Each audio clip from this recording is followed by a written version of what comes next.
ব্যবস্থাপনা নিয়ে যারা পড়াশোনা করেছেন এবং সামনে যাদের প্রাইমারি ভাইভা পরীক্ষা, এই ভিডিওটি আপনাদের জন্য অত্যন্ত গুরুত্বপূর্ণ।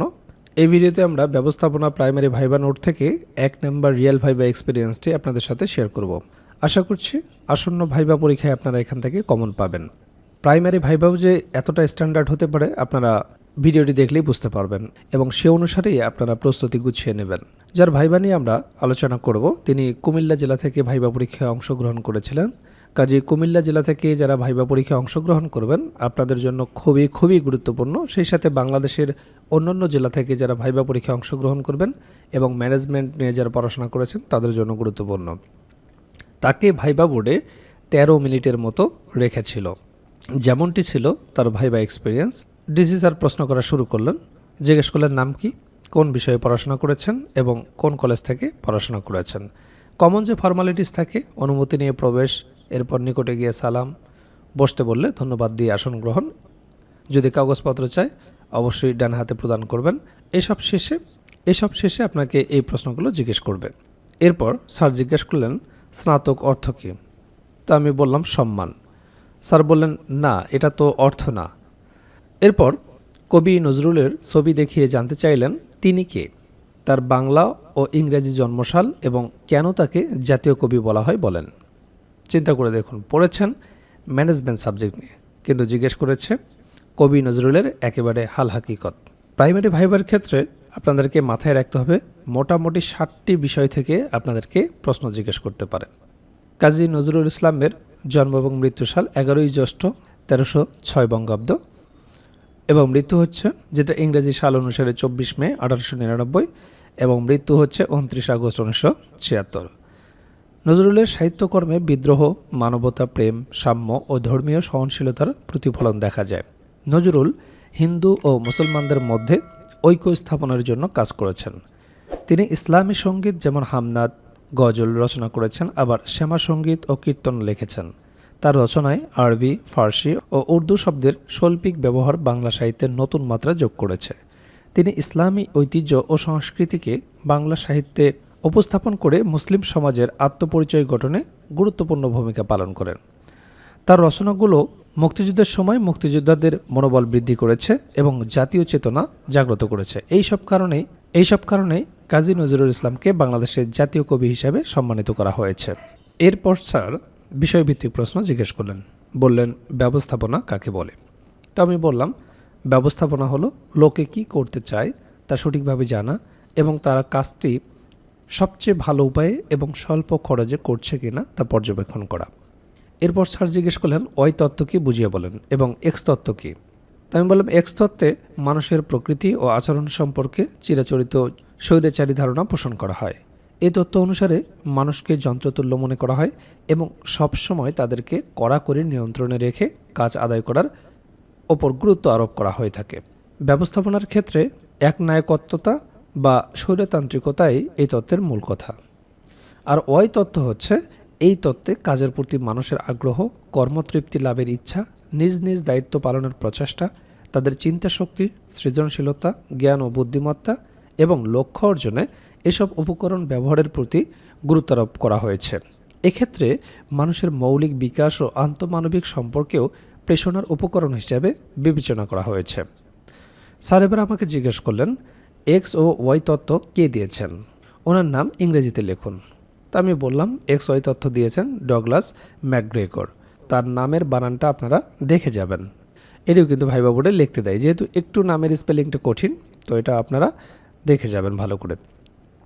এরপর স্যার জিজ্ঞেস করলেন সার্বজনীন কি। বললাম সার্বজনীন মানে সকলের মধ্যে প্রবীণ বা জ্যেষ্ঠ, যেমন সবাই করিম সাহেব একজন সার্বজনীন ব্যক্তি ছিল। স্যার এবার জিজ্ঞেস করলেন তাহলে সর্বজনীন কি। বললাম সর্বজনীন মানে সবার জন্য প্রযোজ্য বা সবার জন্য মঙ্গলজনক, যেমন সর্বজনীন দুর্গাপূজা মানে হলো সবার জন্য প্রযোজ্য বা সবার জন্য মঙ্গলজনক দুর্গাপূজা। এছাড়াও আপনি এখানে যে কোনো এক্সাম্পল থ্রো করতে পারেন। এরপর স্যার জিজ্ঞেস করলেন আপনি প্রাথমিক শিক্ষার ক্ষেত্রে কোনটি ব্যবহার করবেন, সার্বজনীন নাকি সর্বজনীন। তো আমি বললাম সর্বজনীন। স্যার জিজ্ঞেস করলেন ইতিহাস সম্পর্কে অভিজ্ঞ যিনি এক কথায় তাকে কি বলা হয়। বললাম ঐতিহাসিক। স্যার এবার জিজ্ঞেস করলেন, ইতিহাস রচনা করেন যিনি তাকে এক কথায় কি বলবেন? বললাম, ইতিহাসবেত্তা। তখন স্যার বললেন, ইতিহাসবেত্তা বানান করেন। তো আমি ইতিহাসবেত্তা এবং ঐতিহাসিক বললাম এবং বানান দুটি লিখলাম। স্যার এবার জিজ্ঞেস করলেন, মাসলোর সোপান তত্ত্বে কয়টি স্তর এবং সেগুলো কি কি? তা আমি বললাম, মাসলোর চাহিদা সোপান তত্ত্ব 5টি স্তর রয়েছে। 1 নম্বরটি হচ্ছে শারীরিক প্রয়োজন, 2 নিরাপত্তার প্রয়োজন, 3 সামাজিক প্রয়োজন, 4 আত্মতৃপ্তির প্রয়োজন, 5 সৃজনশীলতা ও বিশেষ অবদানের প্রয়োজন। স্যার এবার আমাকে জিজ্ঞেস করলেন, আপনি কোন বিষয়ে ভালো জানেন? আমি বললাম, স্যার ইংরেজি ও ব্যাকরণ। স্যার জিজ্ঞেস করলেন, ব্যাকরণে অভিজ্ঞ যিনি তাকে কি বলে? বললাম, বৈয়াকরণ। ভাইবা বোর্ড এমনই, আপনি যে প্রশ্নের উত্তর করবেন বেশিরভাগ প্রশ্ন আপনার করা উত্তর থেকেই জিজ্ঞেস করবে। এই জন্য উত্তরের মাঝে আপনি এমন কিছু শব্দ চয়ন করবেন, এমনভাবে উত্তর দেওয়ার চেষ্টা করবেন যাতে বোর্ড পরবর্তী সেখান থেকেই প্রশ্ন করার সুযোগ পায় আর ভাইবা বোর্ডটা আপনার অনুকূলে থাকে। এরপর স্যার বললেন যে বৈয়াকরণ বানানটা লেখেন। তো আমি লিখলাম। এরপর স্যার জিজ্ঞেস করলেন, গ্রামার বিষয়ে অভিজ্ঞ যিনি তাকে কি বলে? তো এটা আমি পারিনি, সরি বললাম। তো আপনারা জেনে যাবেন, গ্রামার বিষয়ে অভিজ্ঞ যিনি তাকে বলা হয় গ্রামারিয়ান। স্যার সবাইকে উদ্দেশ্য করে বলেন, আর কিছু কেউ জিজ্ঞেস করবেন? সবাই বলল, না, ছেড়ে দেন। তারপর আমাকে আসতে বলে আমি সালাম দিয়ে চলে আসলাম।